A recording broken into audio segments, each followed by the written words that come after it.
ರಾಯಚೂರು ನಗರದ ಸರ್ಕಾರಿ ಪ್ರಥಮ ದರ್ಜೆ ಕಾಲೇಜಿಗೆ ನಾಳೆ ನ್ಯಾಕ್ ಕಮಿಟಿಯ ಸದಸ್ಯರು ಆಗಮಿಸುತ್ತಿದ್ದು, ಈ ಒಂದು ನ್ಯಾಕ್ ಕಮಿಟಿ ಸದಸ್ಯರು ಕಾಲೇಜಿನಲ್ಲಿ ನೀಡಿರುವಂತಹ ಸವಲತ್ತುಗಳ ಬಗ್ಗೆ ವಿಚಾರಣೆ ನಡೆಸಲಿದ್ದಾರೆ. ಇನ್ನು ಈ ಒಂದು ನ್ಯಾಕ್ ಕಮಿಟಿ ಕಳೆದ ಬಾರಿ ಈ ಒಂದು ಕಾಲೇಜಿಗೆ ಬಿ ಗ್ರೇಡನ್ನು ನೀಡಿತ್ತು. ಈ ಬಾರಿ ಹೆಚ್ಚಿನ ಒಂದು ಸೌಲಭ್ಯಗಳು ವಿದ್ಯಾರ್ಥಿಗಳಿಗೆ ನೀಡಿದ್ದು ಮತ್ತು ಸೌಲಭ್ಯಗಳ ಆಧಾರದ ಮೇಲೆ ಬಿಲ್ಡಿಂಗ್ಗಳನ್ನು, ಕ್ಲಾಸ್ ರೂಮ್ಗಳನ್ನು, ಎಲ್ಲ ರೀತಿಯಾದ ಸೆಲ್ಗಳನ್ನು ಉತ್ತಮವಾಗಿ ನಿರ್ವಹಿಸಿದ್ದೇವೆ ಮತ್ತು ಫಲಿತಾಂಶದ ಆಧಾರದ ಮೇಲೆ ಈ ಬಾರಿ ಎ ಗ್ರೇಡ್ ಕೊಡುವ ಒಂದು ನಿರೀಕ್ಷೆ ಇದೆ. ಹಾಗಾಗಿ ಈಗಾಗಲೇ ಎಲ್ಲ ಪಾಲಕರು ವಿದ್ಯಾರ್ಥಿಗಳಿಗೆ ಸಾಕಷ್ಟು ಸಭೆಗಳನ್ನು ಮಾಡುವ ಮುಖಾಂತರ ತಿಳಿಸಿದ್ದು, ನಾಳೆ ಆಗಮಿಸುವ ನ್ಯಾಕ್ ಕಮಿಟಿಯಿಂದ ಈ ಒಂದು ಕಾಲೇಜಿಗೆ ಎ ಗ್ರೇಡ್ ಸಿಗುವ ಒಂದು ನಿರೀಕ್ಷೆ ಇದೆ ಎಂದು ಸರ್ಕಾರಿ ಪ್ರಥಮ ದರ್ಜೆ ಕಾಲೇಜಿನ ಪ್ರಾಚಾರ್ಯರಾದ ಡಾಕ್ಟರ್ ಯಂಕಣ್ಣ ಅವರು ಹೇಳಿದರು. ನಾಳೆ ಪೀರ್ ಕಮಿಟಿಗೆ ಸಂಬಂಧಪಟ್ಟಿರ್ತಕ್ಕಂಥ ಸದಸ್ಯರಾಗಿರ್ತಕ್ಕಂಥ ಮೂವರು ನ್ಯಾಕ್ ಅಕ್ರಿಡೇಷನ್ ಮಾಡಲಿಕ್ಕೆ ನಮ್ಮ ಕಾಲೇಜ್ ವಿಸಿಟ್ ಕೊಡ್ತಾ ಇದ್ದಾರೆ. ವಿದ್ಯಾರ್ಥಿಗಳ ಸಂಘ ಮಾಡಿವಿ, ಅವ್ರಿಗೆಲ್ಲ ಮೀಟಿಂಗ್ ಕರೆದಿದ್ವಿ, ಅವರು ಕೂಡ ಬಾ ಅಂತ ಹೇಳಿವಿ. ಮತ್ತು ಪಾಲಕರು, ಪೋಷಕರು ಕೂಡ ಸಭೆಯಲ್ಲಿ ಕರೆದಿದ್ವಿ. ಸೊ ಅವರು ಕೂಡ ನಾಳೆ ಬರ್ತಾ ಇದ್ದಾರೆ. ಅವರೆಲ್ಲರೂ ಬಂದು ಅಲ್ಲಿ ಸಮಯಕ್ಕೆ ತಕ್ಕಂಥ ರೀತಿಯಲ್ಲಿ ಸಮಯ ಪ್ರಕಾರವಾಗಿ ಅವರಿಗೆ ಮೀಟಿಂಗನ್ನು ಕರೀಲಿಕ್ಕೆ ಅವಕಾಶ ಮಾಡಿಕೊಂಡಿದ್ದು ಅವರೆಲ್ಲ ವಿಸಿಟ್ ಕೊಡ್ತಾ ಇದ್ದಾರೆ. ಕಾಲೇಜಿಗೆ ಇನ್ನು ಏನೇನು ಬೇಕು ಕಮಿಟಿಯಿಂದ ನಮ್ಮ ನಿರೀಕ್ಷೆ ಏನಂದರೆ, ಮೊದಲು 2018ರಲ್ಲಿ ಮಾತ್ರ ಬಿ ಬಂದಿತ್ತು. ಇವಾಗ 2024ರಲ್ಲಿ ಮತ್ತು ಎ ಗ್ರೇಡ್ ಬರ್ಬೋದು ಅಂತಕ್ಕಂಥ ಆಶೆಯನ್ನು ಇಟ್ಕೊಂಡಿದ್ದೇವೆ. ಅದರ ತಕ್ಕಂಥ ರೀತಿಯಲ್ಲಿ ಪೂರ್ವ ಸಿದ್ಧತೆ ಎಲ್ಲ ರೀತಿ ಇರತಕ್ಕಂಥ ಅವಕಾಶಗಳನ್ನು, ಅನುಕೂಲಗಳನ್ನು ಪ್ರೊವೈಡ್ ಮಾಡಿದ್ದೇವೆ. ವಿದ್ಯಾರ್ಥಿ ರಿಸಲ್ಟ್ ಆಗಿರ್ಬೋದು, ಸ್ಕಾಲರ್ಶಿಪ್ ಆಗಿರ್ಬೋದು, ಗ್ರೌಂಡ್ಸ್ ಆಗಿರ್ಬೋದು, ಸೆಲ್ಲುಗಳಾಗಿರ್ಬೋದು, ಅಥವಾ ಕಾಲೇಜಿಗೆ ಲ್ಯಾಬ್ಗಳಾಗಿರ್ಬೋದು, ಸೊ ರೂಮ್ಗಳಾಗಿರ್ಬೋದು, ಎಲ್ಲ ರೀತಿ ಇರತಕ್ಕಂಥ ಮೂಲಭೂತವಾಗಿರ್ತಕ್ಕಂಥ ಸೌಲಭ್ಯಗಳೆಲ್ಲವೂ ಪ್ರೊವೈಡ್ ಮಾಡಿದ್ದೇವೆ. ಸೊ ಇದರ ಆಧಾರದ ಮೇಲೆ ಮತ್ತು ಫಲಿತಾಂಶದ ಆಧಾರದ ಮೇಲೆ ನಮಗೆ ಹೆಚ್ಚಿನ ಫಲಿತಾಂಶ, ಹೆಚ್ಚಿನ ಗ್ರೇಡ್ ಬರಲಿಕ್ಕೆ ಅವಕಾಶ ಇದೆ. ಹೀಗಾಗಿ ಅದು ಬರ್ಬೋದು ಅಂತಕ್ಕಂಥ ಎಕ್ಸ್ಪೆಕ್ಟ್ ಮಾಡ್ಕೊಂಡಿದ್ದೀವಿ. ವಸ್ತುಗಳು, ಮಾದಕ ವಸ್ತುಗಳು. ಈಗ ಭಾರತ ದೇಶದಲ್ಲಿ 7.5 ಕೋಟಿ ಜನ ವ್ಯಸನಿಗಳಿದ್ದಾರೆ. ವ್ಯಸನಿಗಳಂದರೆ ಸಿಂಧನೂರು ನಗರದ ಸನ್ರೈಸ್ ಪ್ಯಾರಾಮೆಡಿಕಲ್ ಕಾಲೇಜಿನಲ್ಲಿ ವಿಶ್ವ ಮಾದಕ ವಸ್ತು ವಿರೋಧಿ ದಿನಾಚರಣೆಯನ್ನು ಆಚರಿಸಲಾಯಿತು. ಇನ್ನು ಈ ಒಂದು ಕಾರ್ಯಕ್ರಮದಲ್ಲಿ ಮುಖ್ಯ ಅತಿಥಿಯಾಗಿ ಭಾಗವಹಿಸಿದ Sindhanur sub inspector Suresh M ಬೆಂಕಿ ಅವರು ಕಾರ್ಯಕ್ರಮವನ್ನು ಉದ್ದೇಶಿಸಿ ಮಾತನಾಡುತ್ತಾ, ನಾವೆಲ್ಲರೂ ಆರಂಭದಲ್ಲಿ ಗೆಳೆಯರನ್ನು ಆಯ್ಕೆ ಮಾಡಿಕೊಳ್ಳುತ್ತೇವೆ. ಆ ಸಂದರ್ಭದಲ್ಲಿ ಉತ್ತಮ ಗೆಳೆಯರನ್ನು ಆಯ್ಕೆ ಮಾಡಿಕೊಂಡಾಗ ನಾವು ಮಾದಕ ವಸ್ತುಗಳ ವ್ಯಸನಿಗಳಾಗುವುದು ತಡೆಗಟ್ಟಲು ಸಾಧ್ಯವಾಗುತ್ತದೆ. ಒಂದು ವೇಳೆ ಆ ಒಂದು ಆಯ್ಕೆಯಲ್ಲಿ ಎಡವಿದರೆ ನಾವು ಕೂಡ ಆ ಒಂದು ದುಶ್ಚಟಗಳಿಗೆ ಬಲಿಯಾಗಬೇಕಾಗುತ್ತದೆ ಎಂಬ ನಿಟ್ಟಿನಲ್ಲಿ ವಿದ್ಯಾರ್ಥಿಗಳಿಗೆ ಸಲಹೆಗಳನ್ನು ನೀಡಿದರು. ಇನ್ನು ಈ ಒಂದು ಕಾರ್ಯಕ್ರಮದಲ್ಲಿ ಅಧ್ಯಕ್ಷತೆಯನ್ನು ಕಾಲೇಜಿನ ಅಧ್ಯಕ್ಷರಾದ ಇರ್ಫಾನ್ ಕೆ ವಹಿಸಿಕೊಂಡಿದ್ದರು. ನಿಮ್ಮ ಹಾಳಾಗ್ತದೆ, ನಿಮ್ಮ ಕರಿಯರ್ ಹಾಳಾಗ್ತದೆ, ನಿಮ್ಮ ನೆಮ್ಮದಿ ಹಾಳಾಗ್ತದೆ, ನಿಮ್ಮ ಆರೋಗ್ಯ ಹಾಳಾಗ್ತದೆ, ನಿಮ್ಮ ದುಡ್ಡು ಹಾಳಾಗ್ತದೆ ಅನ್ನೋರನ್ನ ನೀವು ಫ್ರೆಂಡ್ಸ್ ಮಾಡ್ಕೊಳಕ್ಕೆ ಹೋಗಬಾರ್ದು.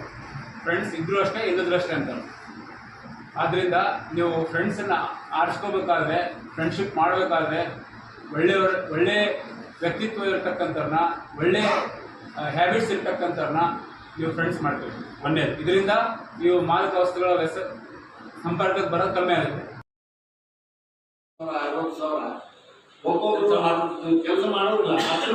ರಾಯಚೂರು ನಗರದ ಪತ್ರಿಕಾ ಭವನದಲ್ಲಿ ಇಂದು ಕಾಟನ್ ಮಿಲ್ಲರ್ಸ್ ಅಸೋಸಿಯೇಷನ್ ಅಧ್ಯಕ್ಷರಾದ ಲಕ್ಷ್ಮೀ ರೆಡ್ಡಿ ಅವರು ಪತ್ರಿಕಾಗೋಷ್ಠಿ ಮಾಡಿದರು. ಈ ವೇಳೆ ಹೊಸ ಕೈಗಾರಿಕಾ ನೀತಿಯಲ್ಲಿ ಕೆಲವಷ್ಟು ಅಂಶಗಳನ್ನು ಸೇರಿಸಿದ್ದರೆ ಇಲ್ಲಿ ಸ್ವಯಂ ಉದ್ಯೋಗ ಮಾಡಲು ಸಹಾಯವಾಗುತ್ತದೆ, ಅಲ್ಲದೆ ಕೆಲವೊಂದು ಉದ್ಯೋಗಾವಕಾಶಗಳು ಸಹ ಸೃಷ್ಟಿ ಮಾಡಬಹುದು ಎಂಬ ನಿಟ್ಟಿನಲ್ಲಿ ಹೇಳಿದರು. ಇನ್ನು ನಿವೇಶನಗಳ ಖರೀದಿಗಾಗಿ ಇಂಜಿನಿಯರಿಂಗ್ ವಿದ್ಯಾವಂತ ಯುವಕರು, ಯುವತಿಗೆ ಹಾಗೂ ಮಹಿಳಾ ಉದ್ಯಮಿದಾರರಿಗೆ 30% ಸಹಾಯಧನ ಒದಗಿಸರೆ ಸಾಕಷ್ಟು ಅನುಕೂಲವಾಗಲಿದೆ.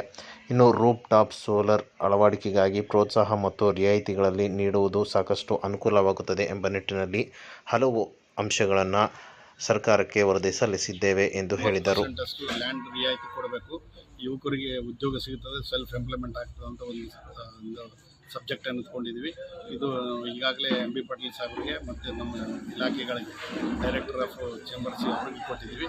ಇದು ಭಾಳ ಇಂಪಾರ್ಟೆಂಟ್ ಐತೆ ಅಂತ ಒಂದು ಸುದ್ದಿ ಕೊಟ್ಟಿದೆ. ಆಮೇಲೆ 2014 and 19 ಪಾಲಿಸಿನಲ್ಲಿ ಏನೇನಿದ್ದು ನಮಗೆ ಸಬ್ಸಿಡಿ ಆಗಲಿ ಮತ್ತು APMC ಎಕ್ಸಂಪ್ಷನ್ ಆಗಲಿ ಇವೆಲ್ಲ ಕೊಡಬೇಕಂತ ಈ ಪಾಲಿಸಿನಲ್ಲಿ ನಾವು ಮತ್ತೆ ಪುನಃ 2014 and 19 ಪಾಲಿಸಿನಲ್ಲಿ ಸಿದ್ದರಾಮಯ್ಯ ಅವರು ಇದ್ದಾಗ ಅದು ಆಗಿತ್ತು. ಅದೇ ರೀತಿ ಇದೆ ಈ ಸಲ ಆಗಬೇಕಂತ ನಾವು ಕೋರಿದ್ದೀವಿ. ಅದಕ್ಕೆ ಕೆಲವು ಎಕ್ಸೆಪ್ಟೆಡ್ ಮಾಡಿದರೆ, ಕೆಲವು ಪರಿಶೀಲನೆಗೆ ಇಟ್ಟಾರೆ.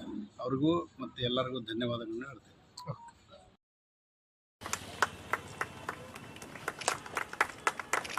ಮಾದಕ ವಸ್ತುಗಳ ಸೇವನೆ ಮನುಷ್ಯನ ಆರೋಗ್ಯಕ್ಕೆ ಹಾನಿಕಾರಕವಾಗಿದೆ ಎಂದು ಜಿಲ್ಲಾ ಕಾನೂನು ಸೇವೆಗಳ ಪ್ರಾಧಿಕಾರದ ಪ್ರಭಾರಿ ಸದಸ್ಯ ಕಾರ್ಯದರ್ಶಿಗಳು ಹಾಗೂ ಹಿರಿಯ ಶ್ರೇಣಿ ನ್ಯಾಯಾಧೀಶರಾದ ಸಿದ್ದರಾಮಪ್ಪ ಕಲ್ಯಾಣರಾವ್ ಅವರು ಹೇಳಿದರು. ಇನ್ನು ರಾಯಚೂರು ನಗರದ ಜಿಲ್ಲಾಧಿಕಾರಿಗಳ ಕಚೇರಿ ಆವರಣದಲ್ಲಿ ಜಿಲ್ಲಾ ಕಾನೂನು ಸೇವಾ ಪ್ರಾಧಿಕಾರ, ಜಿಲ್ಲಾಡಳಿತ ಮತ್ತು ಜಿಲ್ಲಾ ಆರೋಗ್ಯ ಮತ್ತು ಕುಟುಂಬ ಕಲ್ಯಾಣ ಇಲಾಖೆ ಸಹಯೋಗದಲ್ಲಿ ಈ ಒಂದು ಅಂತಾರಾಷ್ಟ್ರೀಯ ಮಾದಕ ವಸ್ತುಗಳ ಸೇವನೆ ಮತ್ತು ಕಳ್ಳ ಸಾಕಾಣಿಕೆ ವಿರೋಧಿ ದಿನಾಚರಣೆ ಜಾಥಾಕ್ಕೆ ಚಾಲನೆ ನೀಡಿ ಮಾತನಾಡಿದ ನ್ಯಾಯಾಧೀಶರು, 1989ರಿಂದ ಪ್ರತಿ ವರ್ಷ ಜೂನ್ 26ರಂದು ಅಂತಾರಾಷ್ಟ್ರೀಯ ಮಾದಕ ವಸ್ತುಗಳ ಸೇವನೆ ಕಳ್ಳ ಸಾಕಾಣಿಕೆ ವಿರೋಧಿ ದಿನವನ್ನು ಘೋಷಣೆ ಮಾಡಲಾಯಿತು. ಈ ವರ್ಷ ಪುರಾವೆಗಳು ಸ್ಪಷ್ಟವಾಗಿವೆ, ನಿವಾರಣೆಯಲ್ಲಿ ಹೂಡಿಕೆ ಮಾಡಿ ಎಂಬ ಘೋಷಣೆಯೊಂದಿಗೆ ಆಚರಿಸಲಾಗುತ್ತಿದೆ ಎಂದು ಹೇಳಿದರು. ಇನ್ನು ಈ ಒಂದು ಜಾಗೃತಿ ಜಾಥಾದಲ್ಲಿ ಆಶಾ ಕಾರ್ಯಕರ್ತರು, ಅಂಗನವಾಡಿ ಕಾರ್ಯಕರ್ತರು ಮತ್ತು SKE ಪ್ಯಾರಾಮೆಡಿಕಲ್ ಕಾಲೇಜು ವಿದ್ಯಾರ್ಥಿಗಳು ಭಾಗವಹಿಸಿ ನಗರದ ಪ್ರಮುಖ ಬೀದಿಗಳಲ್ಲಿ ಜಾಥಾ